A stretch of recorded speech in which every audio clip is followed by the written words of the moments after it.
let me introduce you via Skype Douglas Murray, a Gatestone Institute author who's also the Associate Director of the Henry Jackson Society. Nice to see you, Douglas. Good to be with you, Ezra.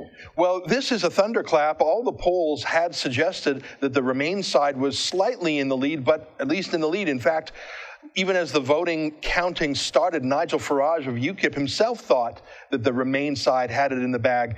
Why do you think all the official opinion elites got it wrong? Well, it's interesting. I mean, in Britain, since the last election, when the pollsters all got a bit suspicious of pollsters, but more commonly, people have been, in this referendum, looking to follow the bookies, the book method, who have consistently predicted a win to Remain and Britain remain inside the EU. So, yes, there were a lot of people eating humble pie, a lot of explanations from the polling companies and the bookies as to why they were wrong. I mean, I think the simplest explanation of it is that there is, certainly outside London and the metropolitan areas, just an overwhelming amount of dislike, suspicion, and worse about the EU. And that's been growing for decades, and it just wasn't possible for Remain to turn that around in the course of a couple of months. Let me put a theory to you, is that so much elite opinion said it was socially unacceptable to vote to leave. And there were accusations of racism and xenophobia. And in the last week, there was a suggestion that you might even be a white terrorist murderer like the assassin of Joe Cox. And so there was a social desirability to say to pollsters, to say in public, oh, yes, yes, yes, I'm for Remain, while privately saying, I don't care what these fancy pants say. This is wrong for me. I don't want mass Muslim migration. I don't want decisions made for me by foreigners. I put it to you that ordinary Brits were sick of the whole elite opinion, media, political establishment, and I think that the biggest factors here were not even economic. It was watching what's happened to Germany and its open borders and saying that's coming to us next. That's a few things there together, but what would you say? I'm here in Toronto, you're there on the ground. What's your sense of things? Yeah, I think that's broadly true. I mean, the government and the official line to try to persuade the British people to stay focused particularly on the economic argument. The status quo economic argument was enormously appealing. It said, basically, you don't have to worry because what you're enjoying today, you'll enjoy the day after Brexit. And that had the backing of every imaginable financial institution, the government of the Bank of England, and so on.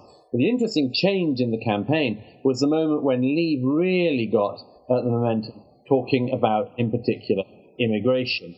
And that is such an extraordinarily totemic and important issue because, you see, every party in Britain has said, you know, we need to talk about immigration. It's not racist to talk about immigration. It's not racist to be concerned about it.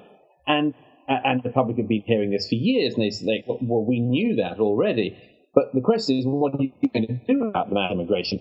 And it's on that consecutive governments have failed. So to a great extent, I think that the vote last night, the results last night, were a reflection of partly, as you say, quiet Brexiteers, people who didn't want to tell the pollsters that they had the wrong opinion, but also the first real opportunity the British electorate have had to kick back at the immigration issue, which is, I mean, all polls for years in the UK have shown that usually around 70% of the British people are very worried about levels of immigration. And, you know, this government, previous government, the one before that, have all failed to address that. And I think that's a very large part of the result we've seen today. Last question. I'm a fan of Boris Johnson because he's just such a character, the wild hair, the eccentricities that are so lovable in that particular British way. I like the fact that he was a Tory who had the courage to be on the Leave side. Obviously, today is the day to focus on the referendum itself, but is he going to be the next leader of the British Tory party? Is he going to be the next Prime Minister? It's certainly possible. There's rather an impressive slate of candidates, actually, who could run for that. Boris Johnson, Michael Gove, a number of others. Boris Johnson has had a good campaign. I would argue Michael Gove's had a slightly better one. but Boris Johnson has certainly broken through. He's got certain things that you might hold against him. I personally don't think it's enough to have ruffled hair to become Prime Minister, and a charming manner and all that isn't enough. But he has enormous advantages which do need to be focused on more. One is that he is the only Conservative who has been able to fight and win a massively Labour majority city like London. Boris Johnson twice became the Conservative mayor of London, which is an overwhelmingly Labour voting city these days. So that ability to get people across the political divide is absolutely vital, I would argue, at a time when the country is very split, 50-50 pretty much, the results of this referendum. And I just add one other thing. Boris Johnson has a very unusual thing. Name me any one other politician who you mention his name to members of the public and they smile or seem to feel happier or jollier about the day. Most politicians depress the hell out of them. Just the name makes them feel down. And here is something that actually seems to make people feel better about things, rightly or wrongly, but that is going to be a trait I think will be enormously useful in knitting together what is a very divided country today. Isn't that interesting? I think you're right. And as you say, simply charm and ruffled hair is not enough to be Prime Minister, but maybe it is part of the winning package, especially in these days. Douglas Murray, Gatestone Institute author, great to talk with you today. Thank you.